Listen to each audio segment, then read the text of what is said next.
تو دیکھیے اس حدیث پاک میں یعنی ما فعل نغیر، نغیر میں نے بتایا ایک پرندے کا نام ہے، نغر کی تذکیر ہے۔ نغیر ایک گوریا کی طرح رہنے والے ایک چھوٹے سے پرندے کا نام ہے جس کی لال چونچ ہوتی ہے، اور اہل مدینہ اس کو بلبل بھی کہتے ہیں، یعنی اہل مدینہ نغیر سے مراد بلبل سمجھتے ہیں، جبکہ ایسا نہیں، اس میں اختلاف ہے کہ آخر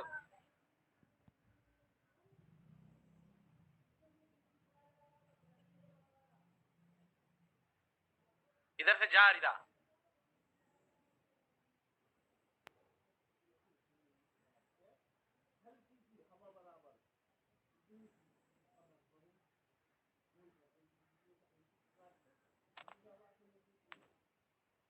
بعض جاہل محدثین پر اس بات کا طعنہ کستے ہیں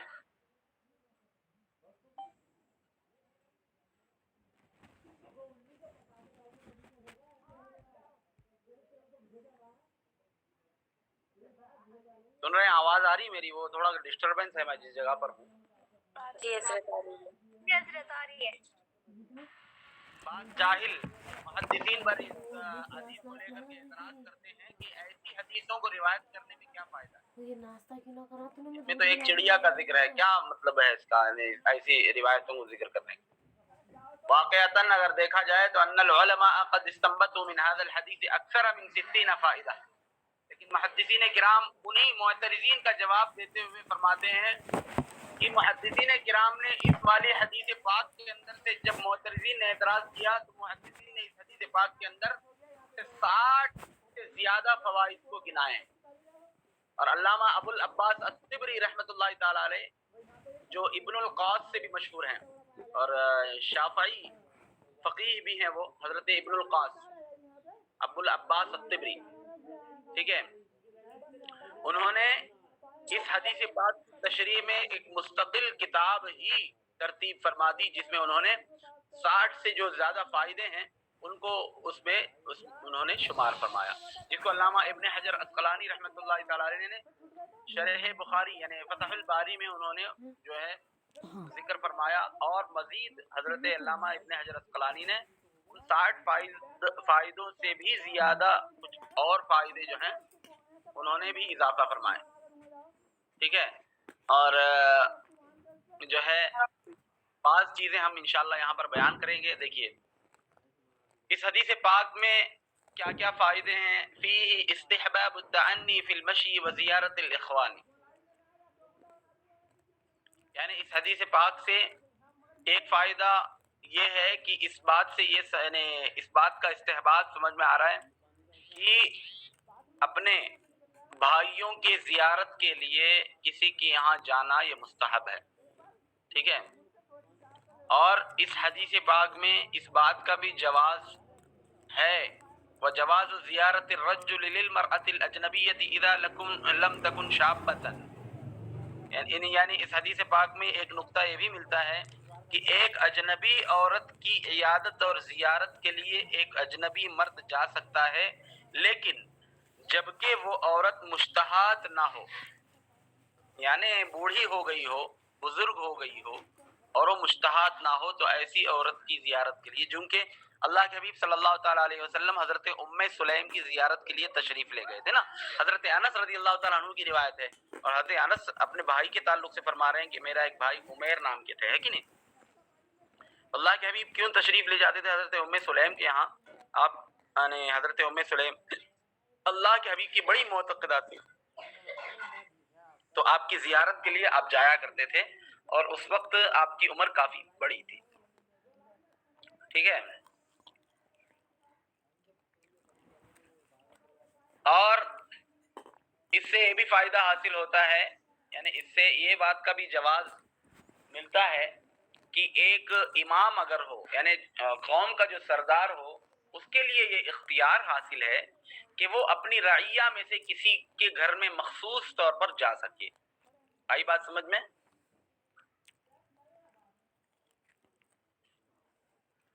اس طریقے سے بے شمار فائدے ہیں۔ اور اس سے یہ بھی ثابت ہوتا ہے کہ ان کثرت زیارتی لا تنقص المودہ، کہ کسی انسان کے یہاں بار بار جانا محبت کے کمی کا سبب نہیں ہے. ورنہ کچھ لوگ کہتے ہیں کہ بار بار آنے سے محبتیں کم ہو جاتی ہیں، تو ان کے اس بات کا رد ہے، ان کی اس بات کا رد ہے کہ بار بار کسی کے یہاں جانے سے کسی کی محبت کم نہیں ہوتی. ٹھیک ہے. اور یقیناً اللہ کے حبیب صلی اللہ تعالی علیہ وسلم کا فرمان بھی ہے. کیا فرمان ہے؟ زر غبن تزدد حبا، کہ کبھی کبھی کسی کی زیارت کرنی چاہیے تاکہ محبت برقرار رہے، بلکہ تاکہ محبت زیادہ ہوتی رہے. تو یہ فرمان کو لے کر کے کچھ لوگ یوں استدلال کرتے ہیں اس حدیث پاک سے کہ کسی کے بھی یہاں زیادہ نہیں جانا چاہیے ورنہ محبت کم ہو سکتی ہے.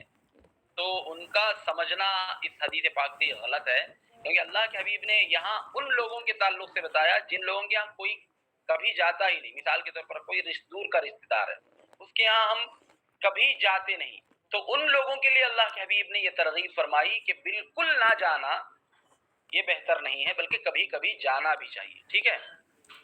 تو اس حدیث پاک سے یہ مفہوم نہیں نکلتا ہے کہ بار بار نہیں جانا چاہیے. بار بار اگر جائیں تو محبت اور مودت میں زیادتی ہوتی ہے. توجہ ہے. اللہ کے حبیب وہ حضرت زیارت کے لیے برابر جایا کرتے تھے. ٹھیک ہے.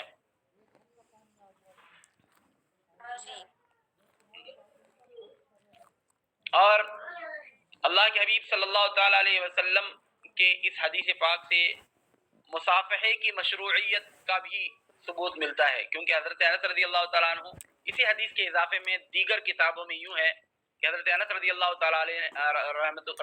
تعالیٰ عنہ نے فرمایا ما مسست کفا الین من کف رسول اللہ صلی اللہ علیہ وسلم، کہ میں نے اللہ کے حبیب صلی اللہ علیہ وسلم کے دست مبارک کی طرح نرم اور اتنا ملائم دست مبارک کسی اور کا ہاتھ میں نے نہیں دیکھا. ٹھیک ہے. میں نے نہیں چھوا. یعنی اس حدیث پاک کے اور اضافے ہیں. یہاں تو ہم نے مختصر سی یعنی حدیث پاک پڑھی، ورنہ یہ حدیث پاک اور تھوڑی بڑی ہے. کچھ راویوں نے اس میں اضافے کے ساتھ بھی بیان فرمایا ہے، تو ان سب کو ملا کر کے یہ فائدے نکالے گئے ہیں. ٹھیک ہے. اور ایک فائدہ یہ ہے کہ چونکہ اللہ کے حبیب جب بھی حضرت ام سلیم کے یہاں ان کی زیارت کے لیے جاتے، ان کی دلجوئی کے لیے جاتے، تو آتا ہے کہ اللہ کے حبیب وہاں آرام بھی فرمایا کرتے تھے.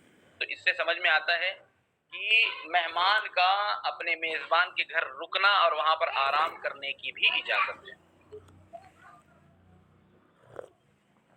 ٹھیک ہے. جی. اور یہ بھی آیا حدیث پاک میں اضافات کے ساتھ یہ بھی ہے کہ اللہ کے حبیب حضرت ام سلیم کے ہاں نماز بھی ادا کیا کرتے تھے. تو اس سے سمجھ میں آتا ہے کہ مزور یعنی میزبان کے گھر جا کر کے نماز بھی ادا کی جا سکتی ہے. ٹھیک ہے. اور خاص طور پر اس وقت جبکہ یعنی اس وقت ان کے گھر میں نماز پڑھنا متبرک ہے جبکہ مہمان متبرک ہو. مثال کے طور پر اللہ کے حبیب حضرت ام سلیم کے ہاں گئے. حضرت ام سلیم جو ہے اللہ کے حبیب صلی اللہ علیہ وسلم کو نماز پڑھنے پر آمادہ فرماتی تھی. یقیناً یہ اس بات کے لیے ہے کہ یقیناً اللہ کے حبیب جیسی شخصیت متبرک ہے کہ نہیں. بڑھیا شروع ہو جاتی میں ہے نا کل سے.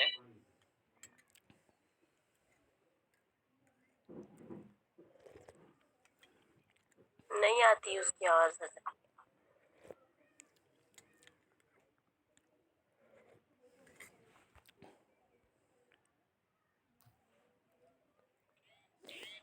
میں یہاں پر کلاس کا اختتام، مجھے بہت یہاں ڈسٹربنس ہے، میں خود متشفی نہیں ہوں اس بات سے. انشاءاللہ اس حدیث پاک کے اندر جو نکات ہیں اور انشاءاللہ ان کو بعد میں بیان کیا جائے گا.